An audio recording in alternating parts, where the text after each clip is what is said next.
2 million people for years. A desert with no water, no food, no shelter. Children, elderly, livestock all moving together through one of the harshest environments on Earth. The Exodus wasn't just a religious event. It was the largest mass migration in ancient history, and by every measure of logistics and survival, it should have been impossible. Modern military experts look at the numbers and say it can't be done. A column of 2 million people would stretch for miles. They'd need thousands of tons of food daily.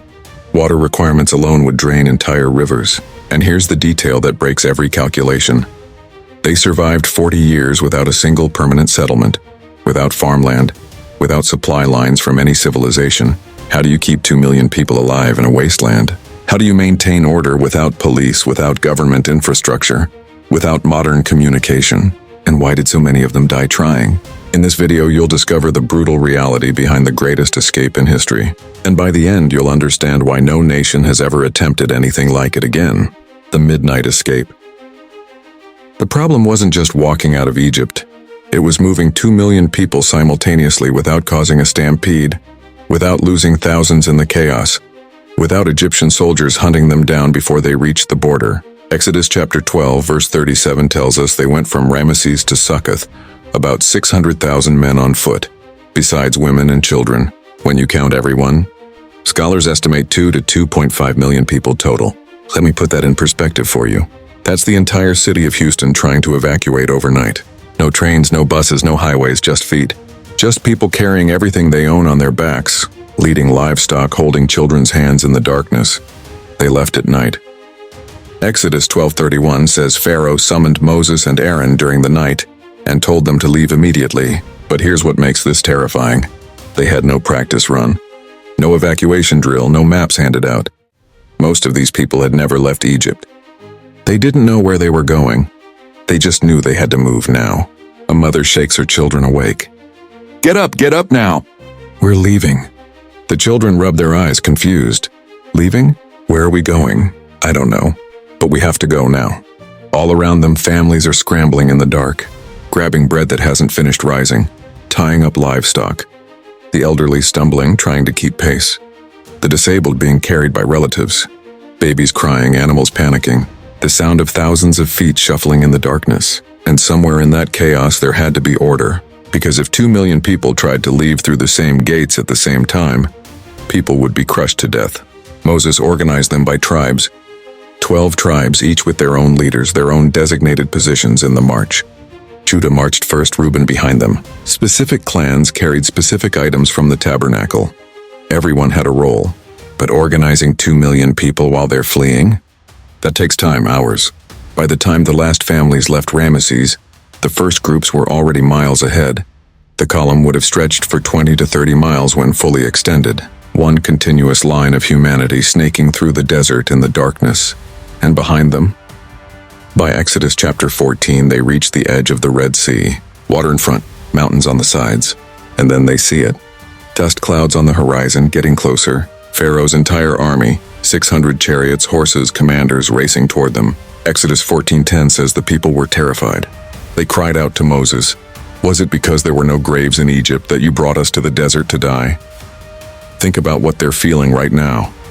Days of walking exhausted, children crying, water running low, and now they're trapped. The sea blocks escape. The army is closing in, there's nowhere to run. An old man sits down on the sand, too tired to care anymore. I told you we should have stayed. A young mother clutches her baby, looking at the waves. We're going to die here. Fathers stand with their families, knowing they can't protect them from what's coming.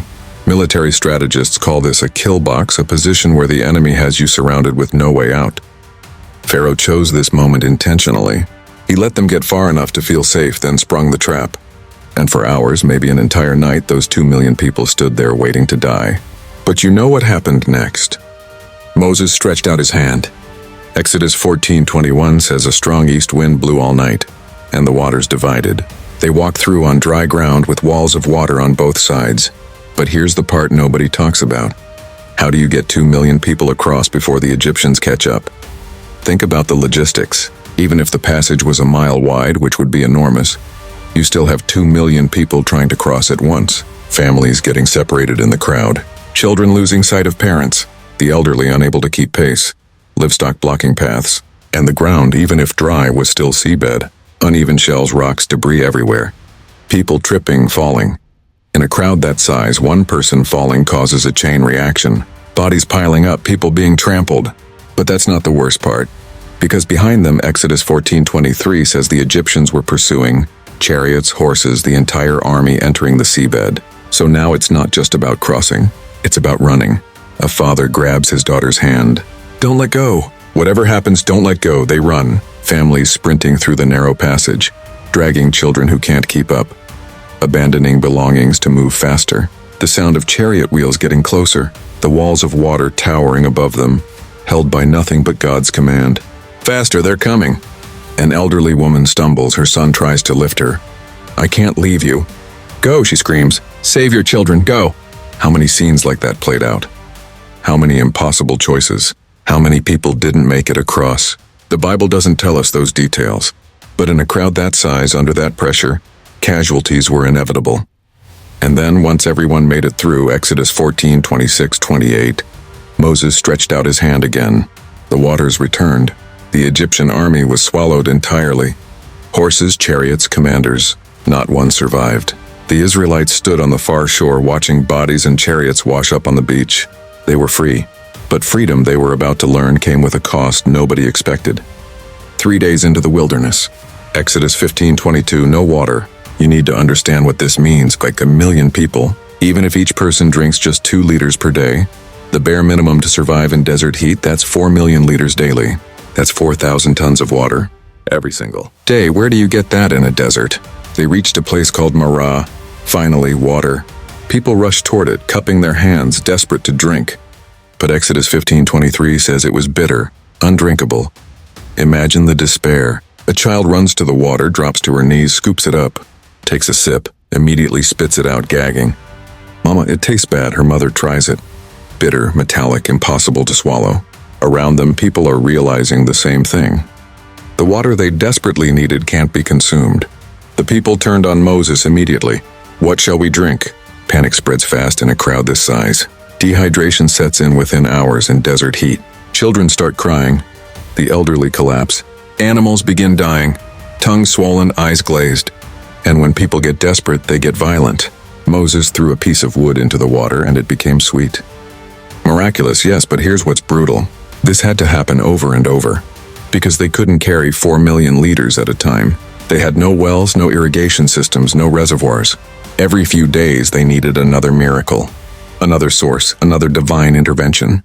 And when it didn't come fast enough, Numbers 22:5 records another moment. No water. The people assembled against Moses and Aaron. Why have you brought us up out of Egypt to kill us and our children and livestock with thirst? They weren't exaggerating. People were dying. The weak, the very young, the very old, dehydration kills them first. Lips cracking, skin turning papery, organs shutting down. And there was nothing Moses could do except strike a rock and hope God provided again. Water wasn't the only crisis, they needed food. Exodus 16:3. Barely a month into the journey, the people were already complaining. If only we had died by the Lord's hand in Egypt. There we sat around pots of meat and ate all the food we wanted. But you have brought us out into this desert to starve this entire assembly to death. Listen to that. They literally said they wished they had died in Egypt rather than face starvation. Let me give you the math that makes this impossible. 2 million people, even eating minimal rations, need roughly 2,000 calories each per day. That's 4 billion calories daily. In practical terms, about 4,000 tons of food. Every single day, no farmland. No grocery stores, no trade routes. No neighboring cities to buy from. Nothing. They should have all died within weeks, so God sent manna. Exodus 16:14-15 describes it appearing each morning like frost on the ground. Thin flakes tasting like wafers made with honey. A young boy wakes up at dawn, steps outside his tent. The ground is covered in something white. Father, what is this? His father kneels, picks up a flake, examines it. I don't know. It's food from heaven. The people gathered it every morning. Ground it in mills, baked it into cakes, boiled it in pots, but here's what made it brutal. It only lasted one day. Exodus 16:19-20 says Moses told them not to keep any until morning, but some people didn't listen. They tried to hoard it, save it for later, create a backup supply. By morning it was full of maggots and smelled terrible. Every single morning for 40 years, 2 million people had to go out and gather enough manna for that day. Families spreading across the desert floor, scooping up flakes, filling containers. The elderly who couldn't walk far sent younger relatives. The sick relied on neighbors. And if you didn't gather enough, you went hungry. There was no backup, no stored reserves, no safety net. One day at a time. For 14,600 days, the meat rebellion. Numbers 11 records a moment where the people got sick of manna. They wanted meat. We remember the fish we ate in Egypt at no cost, also the cucumbers, melons, leeks, onions, and garlic. But now we have lost our appetite. We never see anything but this manna. They complained bitterly, day after day, until God responded. He sent quail. So many quail that they piled up 3 feet deep around the entire camp. The people went crazy. They gathered them frantically, killing birds, plucking feathers, roasting meat. Some gathered for 2 days straight, hoarding as much as they could. A man drags a basket overflowing with quail back to his tent. His wife looks worried. Isn't this too much? We finally have meat. I'm not letting it go. But Exodus says while the meat was still between their teeth before they finished chewing, God struck them with a severe plague. Numbers 11:33 says many died and were buried there. The place was called Kibroth Hattava, graves of craving. The message was clear. You survive on what you're given when you're given it. Greed gets you killed. The rebellion that changed everything. Numbers 14 records the moment when it all nearly fell apart. 12 spies were sent into Canaan to scout the land. They came back after 40 days with samples of grapes so large it took 2 men to carry a single cluster. But 10 of the spies said, "We can't attack those people. They are stronger than we are. The cities are fortified and very large. We even saw giants there." Only Joshua and Caleb insisted, "We should go up and take possession of the land, for we can certainly do it." Dramatic pause, and the people, they panicked. Numbers 14:14 says the entire assembly wept aloud that night, all 2 million of them. And then they said something unbelievable. "We should choose a leader and go back to Egypt." Think about what this means. After everything, the 10 plagues, the Red Sea parting, the pillar of fire by night, the cloud by day, the manna every morning, water from rocks, they wanted to go back to slavery. Moses and Aaron fell face down in front of the assembly, begging them to reconsider. Joshua and Caleb tore their clothes, shouting, "The land we passed through and explored is exceedingly good. If the Lord is pleased with us, he will lead us into that land and give it to us." But the assembly talked about stoning them. And then Numbers 14:10, the glory of the Lord appeared at the tent of meeting. God said to Moses, "How long will these people treat me with contempt? I will strike them down with a plague and destroy them." Moses interceded, begged God to spare them, reminding him of his promises, his reputation among the nations. And God relented, but with a consequence that would haunt them for decades. Numbers 14:29-30. "In this wilderness your bodies will fall, every one of you 20 years old or more who was counted in the census. Not one of you will enter the land I swore to give you, except Caleb son of Nun and Joshua son of Nun. 40 years. 1 year for each day the spies explored the land. An entire generation condemned to die in the wilderness. Only their children would see the promised land." The Death March. From that point forward, the Exodus became something else. A death march. Every year, thousands of people over the age of 20 died. Not from battle. Not from a single plague, just gradually. The older generation was literally dying off one by one, clearing the way for the next generation to enter Canaan. No one talks about this part. The funerals. The graves scattered across the desert. Families burying fathers, mothers, uncles, aunts. A young woman stands over a fresh grave, tears streaming down her face. "Father, you were so close, we're almost there. Why couldn't you have made it?" But the sentence had been pronounced, and it would be carried out. An entire generation watching their parents and grandparents disappear, one by one, year after year. Can you imagine? Growing up knowing that everyone over a certain age is living under a death sentence? That your parents won't make it to the destination? That's what it meant to grow up in the wilderness. By the time they reached the Jordan River 40 years later, almost everyone who left Egypt was dead. The people who entered the promised land were the children, now adults who had grown up during those 40 years. They had never known slavery. They had never built cities for Pharaoh. They had never bowed to Egyptian taskmasters. All they knew was manna every morning. The pillar of cloud by day, the pillar of fire by night, and the presence of God leading them forward. They were a new generation, forged in the wilderness, shaped by impossibility. The end of Moses 40 years later. Deuteronomy 34, Moses climbs Mount Nebo. He's on 20 years old now, the man who stood before Pharaoh, who stretched out his hand over the Red Sea, who struck the rock, who carried this impossible burden for 4 decades. God shows him the promised land, from Gilead to Dan, all of Naphtali, Ephraim, Manasseh, Judah to the Mediterranean Sea, the Negev, and the whole region from the valley of Jericho to Zoar. He can see it right there. After everything, and God says, "This is the land I promised on oath to Abraham, Isaac, and Jacob. I have let you see it with your eyes, but you will not cross over into it." Moses died there on the mountain in the land of Moab. Deuteronomy 34:7 says he was 120 years old, yet his eyes were not weak nor his strength gone. He didn't die of old age or sickness. His time was simply complete. The people mourned for 30 days, and then Joshua took command. The crossing. And the people who had been slaves, who had wandered for 40 years, who had survived on miracles and faith, finally crossed the Jordan River. Joshua chapter 3 describes it. The priest carrying the Ark of the Covenant stepped into the river, and the waters stopped flowing. They stood on dry ground in the middle of the Jordan while all Israel passed by. 2 million people, or rather, a new generation of 2 million people. They entered the land God had promised, not because they were strong, not because they were perfect, not because they had figured out the logistics, but because they had endured the impossible. They survived 40 years in a wasteland that should have killed them in 40 days. They drank water from rocks. They ate bread from heaven. They followed a cloud they couldn't control to a destination they couldn't see. And they made it.